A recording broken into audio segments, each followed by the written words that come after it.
नमस्कार, स्वागत है आपका हमारी इस खास पेशकश में। आपके साथ मैं हूं अपर्णा। कहते हैं कि कर्म का फल जरूर मिलता है, कभी कभी तुरंत मिल जाता है तो कभी वक्त लगता है। जैसा कर्म होता है फल वैसा ही मिलता है। माफिया की फैमिली कंपनी के साथ भी ऐसा ही हो रहा है। कोई विरोध करता था तो वो आग में झोंक देता था। राजनीति के डर में चुनौती देने वालों को चुन चुन कर मारता था। कोर्ट में मुकदमे की पैरवी करने वालों को भी नहीं छोड़ता था। आज गैंग्स ऑफ पूर्वांचल में उसी माफिया की कहानी लेकर आए हैं। अपने जुर्म की जिंदगी तो दोस्ता के साथ शुरू की, लेकिन धीरे धीरे क्राइम का कुनबा बसा लिया। आज उसके परिवार का हर किरदार जुर्म का हिस्सेदार है। जो आया है वो जाएगा भी, बस मर्जी हमारी होगी।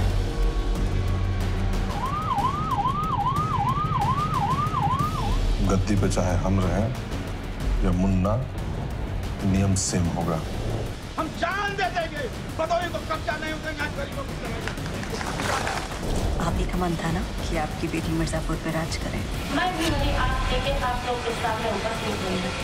मुख्यमंत्री जी, हम पर्सनली आपका वोटिंग परसेंटेज बढ़वाएंगे तो हमारे पार्टी की छवि वो भी ठीक हो जाएगी। हमने उसमें फैसला किया।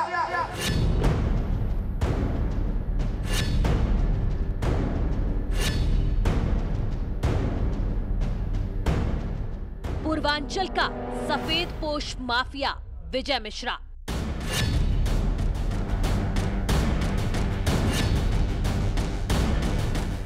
कल बल छल हर गुण में पारंगत। पार्टी महासचिव घर में हुई थी, किसको झोंक दो ताकि मार दिया जाए। जो भदोही का जनता का प्यार है वो आपसे खत्म करने की साजिश की गई। कालीन नगरी भदोही। सबके नचावे ताता तैया समैया न छोड़े केहू के। नचावे ताता तैया समैया न जावे नचावे ताता तैया समैया न छोड़े।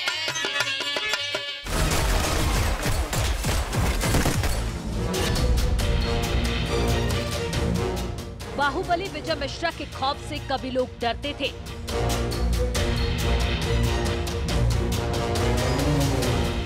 आज डर में है लोगों को डराने वाला डॉन।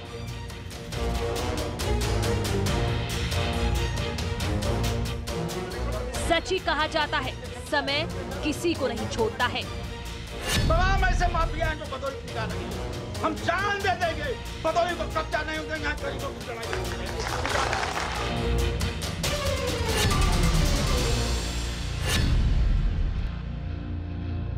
कभी लोगों की जान लेने वाले इस माफिया का वक्त बदला तो तड़प उठा। जराइम की दुनिया का यह डॉन डर में जीने लगा। आखिर ऐसा क्या हुआ कि भदोही के इस कातिल को खुद के कत्ल का डर सताने लगा।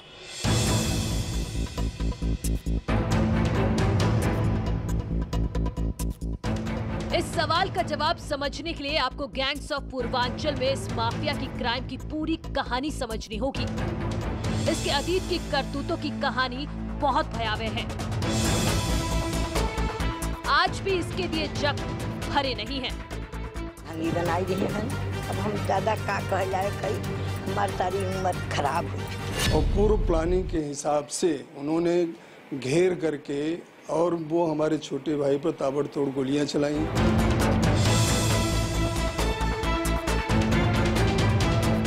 जितनी उम्र नहीं है उससे ज्यादा गंभीर आरोप हैं। 1977 से 2020 तक विजय मिश्रा एंड फैमिली के अपराध की इतनी कहानियां हैं कि अगर कोई सुनाने बैठ जाए तो कहानी पूरी होने में कई दिन लग जाएंगे। अब तक कुल इन पर 75 मुकदमे पंजीकृत किए जा चुके हैं, जिनमें से 24 मामले ऐसे हैं जो आज भी एमएलए एमपी कोर्ट में पेंडिंग हैं, जिन पर ट्रायल हो रहा है।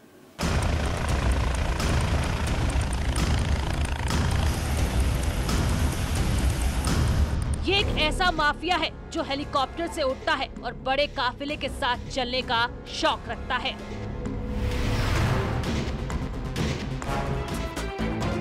कहा जाता है कि साल 2009 में जब पुलिस पीछे पड़ी तो उस वक्त एक बड़े नेता ने अपने हेलीकॉप्टर में शरण दी और इसे बचाकर पुलिस की पहुंच से दूर लेकर चला गया। लेकिन माफिया विजय मिश्रा ने जरायाम की दुनिया नहीं छोड़ी। कौन है विजय मिश्रा, कहां का रहने वाला है, क्या करता है और इसने कैसे पूर्वांचल में अपनी ताकत बनाई? आखिर ऐसा क्या करता था कि राजनीति से लेकर अपराध की दुनिया में 30 साल तक इसने अपनी धमक बनाए रखी?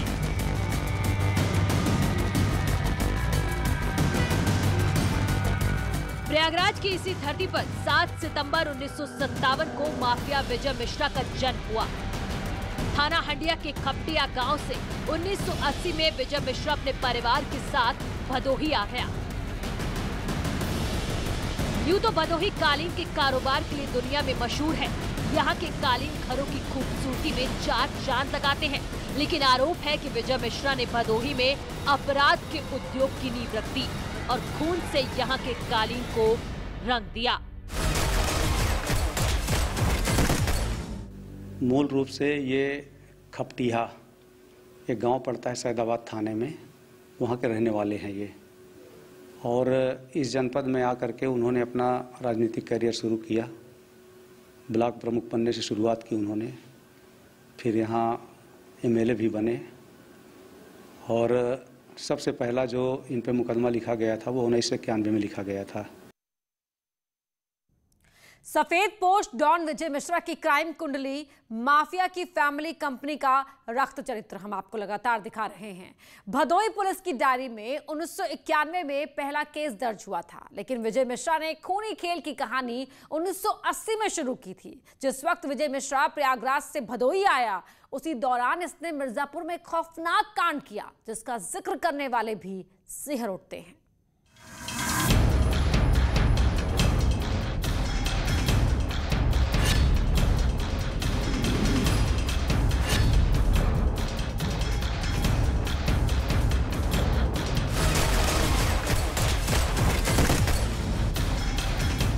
गोरखपुर।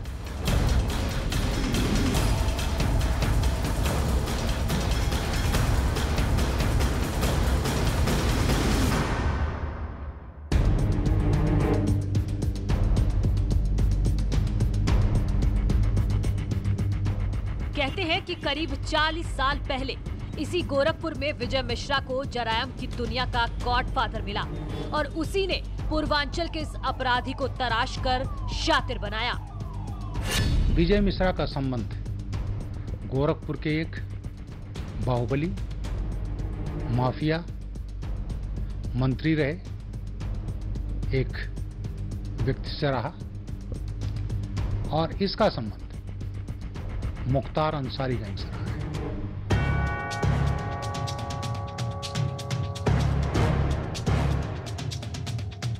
सिर्फ गोरखपुर के माफिया और मुख्तार तक इसकी पहुंच नहीं थी। पूर्व से पश्चिम तक, उत्तर से दक्षिण तक फैले माफिया से गहरा नाता था। इलाहाबाद के फुक्खल महाराज होते थे माफिया, उनसे रहा। उनके मुक्कल महाराज के पुत्र से इसकी भतीजी की शादी हुई। इस तरह से माफिया गैंग का लिंक गोरखपुर, मुख्तार अंसारी गाजीपुर, इलाहाबाद के करवरिया खानदान, इन सब से रहा है।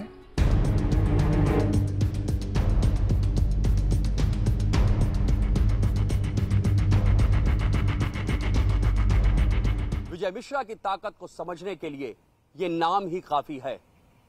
70 के दशक से इन्हीं के इर्द गिर्द पूर्वांचल में अपराध ही नहीं, राजनीति भी घूमती रही और इसी के दम पर विजय मिश्रा 30 साल तक पूर्वांचल में अपना सिक्का चलाता रहा। आप हमें एक बार मिर्जापुर रन करने का मौका देके देखिए, प्राउड फील होंगे आप। 22 साल की उम्र में इसी जोश के साथ अपराध की दुनिया में उतरा था विजय मिश्रा। कहते हैं कि उस वक्त एक पेट्रोल पंप और ट्रक का संचालन करने का काम करता था, लेकिन बिजनेस में ईमानदारी से काम करना इसे पसंद नहीं था, क्योंकि इसी बिजनेस में इसे मजा नहीं आता था। इसे पैसे और पावर की भूख थी, जो उस वक्त बंदूक के दम पर मिलती थी। विजय मिश्रा ने उसी रास्ते को चुना और हथियार उठा लिया और फिर अवैध कारोबार के साथ साथ अपने रास्ते के कांटों को बुलेट से निकालने लगा।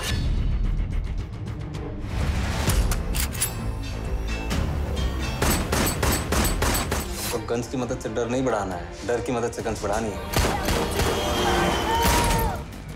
25 मई 1980 मिर्जापुर।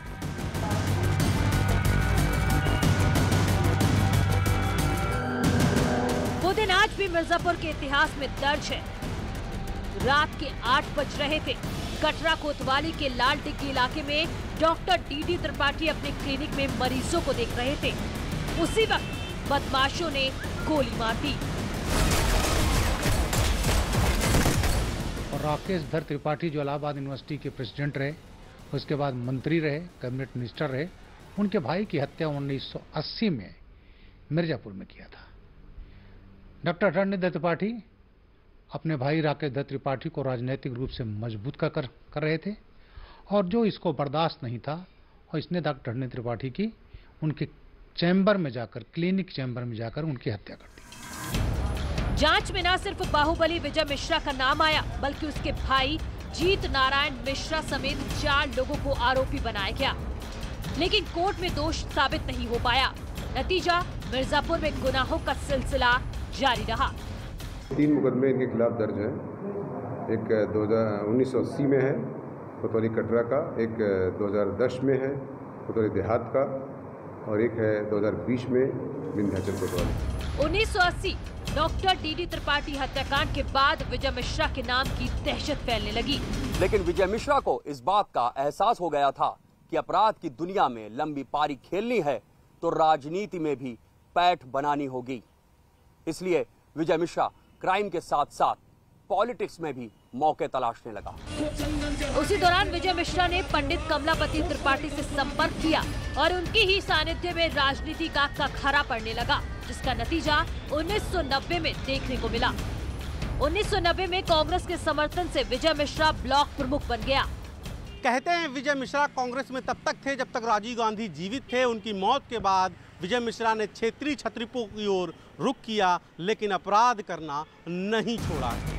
विजय मिश्रा सिर्फ ब्लॉक प्रमुख बनकर नहीं रहना चाहता था, लेकिन आगे बढ़ने के लिए पैसे और पावर की जरूरत थी। इसीलिए उसने उस वक्त के मंत्री कैलाश चौरसिया से दोस्ती की, साथ ही मुख्तार की गैंग के साथ जुड़कर अपना एक गैंग बना लिया और नेशनल हाईवे पर सोना लेकर आने जाने वाली गाड़ियों को लूटने लगा। साथ ही ये गैंग सोने की तस्करी भी करने लगा। इसी बीच साल 1997 वाराणसी में विजय मिश्रा ने मुख्तार के एक अपहरण की साजिश रची और प्लानिंग बनाकर वाराणसी के चर्चित कोयला व्यवसायी नंद किशोर रोंगटा का अपहरण कर लिया।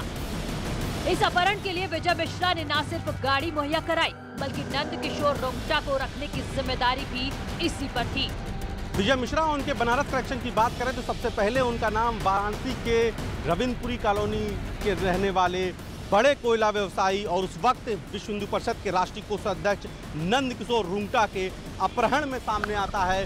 नंद किशोर रुंगटा का यहाँ से अपहरण होता है 22 जनवरी 1997 को, लेकिन 2 करोड़ की फिरौती लेने के बाद भी बदमाश उनकी हत्या कर देते हैं और हत्या के बाद शव प्रयागराज के झूठी क्षेत्र में गंगा किनारे मिलता है।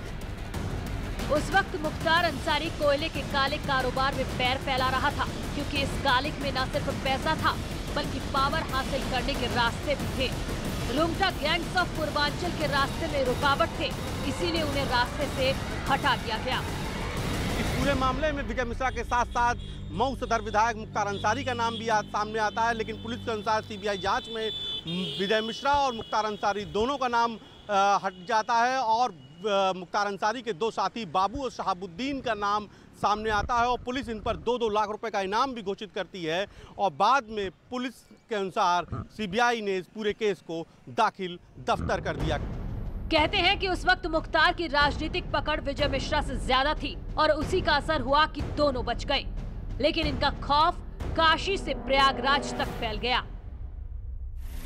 जब राजनीतिक विरोध बढ़ा तो विजय मिश्रा ने समाजवादी पार्टी का दामन थाम लिया, क्योंकि उस वक्त पुलिस से बचने का सबसे अच्छा उपाय राजनीति ही थी। साल 2000 में विजय मिश्रा भदोही से जिला पंचायत अध्यक्ष चुन लिया गया और साल 2002 में पहली बार समाजवादी की टिकट में वो भदोही की ही ज्ञानपुर सीट से विधायक बन गया। अब विजय मिश्रा के पास पद, पैसा और पावर सब कुछ था। लोग कहते हैं कि जब ताकत बढ़ी तो विजय मिश्रा बंदूक के दम पर राजनीति में भी दखल देने लगा। विजय मिश्रा की पूरी हिस्ट्री शीट पढ़ेंगे तो आपको एक बात साफ तौर पर नजर आएगी। शुरुआत में जब अपराध की दुनिया से जुड़ा तो इसे जिसने भी चुनौती दी उसे मार दिया।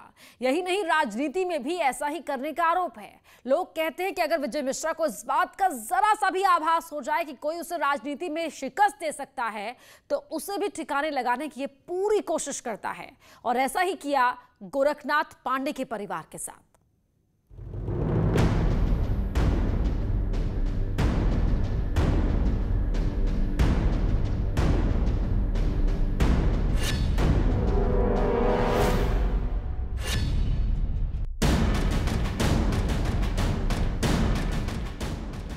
वक्त के हिसाब से विजय मिश्रा अपने पैतरा बदलते रहता है। जब ब्राह्मण नेताओं ने मुश्किलें पैदा की तो उन्हें रास्ते से हटा दिया, और जब ठाकुर नेता रुकावट बने तो ब्राह्मण नेता बनकर वर्चस्व की लड़ाई लड़ी। भदोही में वर्चस्व रखने वाले उदयभान सिंह डॉक्टर के खिलाफ भी विजय मिश्रा ने मोर्चा खोल दिया और अपने संबंधों का इस्तेमाल करते हुए 2 हत्याओं के केस में उसको आजीवन कारावास की सजा दिला दी और इस तरीके से उदयभान सिंह का भदोही से वर्चस्व खत्म कर दिया।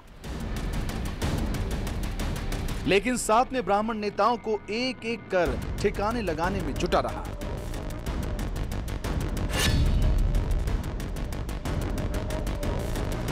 ये वही साल है जब विजय मिश्रा पहली बार विधायक बनकर विधानसभा पहुंचा, लेकिन विधायक बनने से पहले हत्याकांड की एक बड़ी साजिश रची गई। क्या चुनाव जीतने के लिए विजय मिश्रा ने यह साजिश की?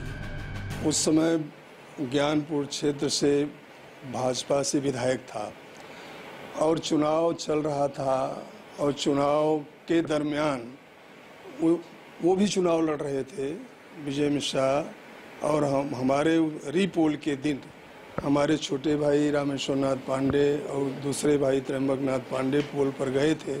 कागज वागज लेके सुबह लोग जाते हैं, और उसी दरमियान वो पहले से उनकी पूर्व प्लानिंग थी। गोरखनाथ पांडे का आरोप है कि उस वक्त उनकी हत्या करने के लिए प्लानिंग की गई थी, लेकिन वक्त ने करवट बदली। क्योंकि उनको लग रहा था कि चुनाव हम हारने वाले हैं, तो ऐसी स्थिति पैदा कर दी जाए कि चुनाव ही ये पोस्टपोन्ड हो जाए। उनके दिमाग में रहा होगा कि मैं जाऊंगा उस 6 दिन उस पोल पर और मेरी ही हत्या कर दें ताकि ये चुनाव रुक जाए। लेकिन ये दुर्भाग्य था कि मैं नहीं पहुंच पाया था, मेरे छोटे भाई लोग गए थे, और पूर्व प्लानिंग के हिसाब से उन्होंने घेर करके और वो हमारे छोटे भाई पर ताबड़तोड़ गोलियां चलाई। ऑन द स्पॉट उनकी हत्या की गई। दूसरे भाई पर जानलेवा हत्या की गई। उन्हें हेरिटेज वहाँ बनारस में सिंह हॉस्पिटल में ले जाया गया। उस समय चूंकि शासन सत्ता भाजपा की थी। गोरखनाथ पांडे के भाई की हत्या मामले की पैरवी सूर्यमणि मिश्रा कर रहे थे, लेकिन विजय मिश्रा ने सूर्यमणि मिश्रा की भी हत्या करवा दी। इस हत्याकांड के बाद भदोही में विजय मिश्रा का सिक्का चलने लगा। ब्लॉक प्रमुख से जिला अध्यक्ष और फिर विधायक बनने के बाद हनक और बढ़ गई। पब्लिक के पावर के नशे में भदोही में अवैध खनन का कारोबार भी तेजी से बढ़ने लगा। पूर्वांचल में चाहे भदोही हो, मिर्जापुर हो, इलाहाबाद हो, आगे के जिले हो, बलिया, जितने भी ठीके पर ठीके होते थे, चाहे वो गंगा घाट बालू का हो, चाहे सड़क का हो, चाहे ये शराब का हो, चाहे किसी भी तरह के ठीके विजय मिश्रा के नाम से चला करते, तब भी चलते थे, आज भी चलते हैं। भदोही एक ऐसा जिला है जहां पर ब्राह्मण नेताओं का वर्चस्व है। पूर्व सांसद गोरखनाथ पांडे हो या कोई और ब्राह्मण नेता, विजय मिश्रा के लिए सबसे बड़ी चुनौती थी। इसलिए विजय मिश्रा ने एक एक कर यहाँ के नेताओं को या तो डरा कर किनारे कर दिया या हत्या करवाने के आरोप में। चाहे दबाव के लिए कुछ भी करना पड़े, बड़े से बड़े लोगों पर उन्होंने अपना आधिपत्य जमाने के लिए, अधिकार जमाने के लिए, और विशेष रूप से ब्राह्मणों पर, क्योंकि ब्राह्मणों का क्षेत्र रहा है। यहाँ ब्राह्मण नेता रहे हैं, कभी श्यामधर मिश्रा रहे हैं, कभी बंशीधर पांडे रहे हैं, कभी मेरे विधायक और सांसद के रूप में मेरा भी कार्यकाल रहा है। इसके पहले और कई ऐसे ब्राह्मण नेता थे जो यहाँ इस राजनीतिक क्षेत्र में जिनकी रसूख हुआ करती थी। उनके दिमाग में आया पहले इनको दबाया जाए। बीजेपी की सरकार के बाद मुलायम सिंह की सरकार आई, लेकिन गोरखनाथ पांडे के परिवार को इंसाफ नहीं मिला। फिर जब मायावती की सरकार बनी तो हाईकोर्ट में मामले की सुनवाई शुरू हुई, लेकिन अभी तक इंसाफ का इंतजार है। पुलिस की माने तो विजय मिश्रा बी कैटेगरी का माफिया है जो कभी सुधर नहीं सकता। इलाहाबाद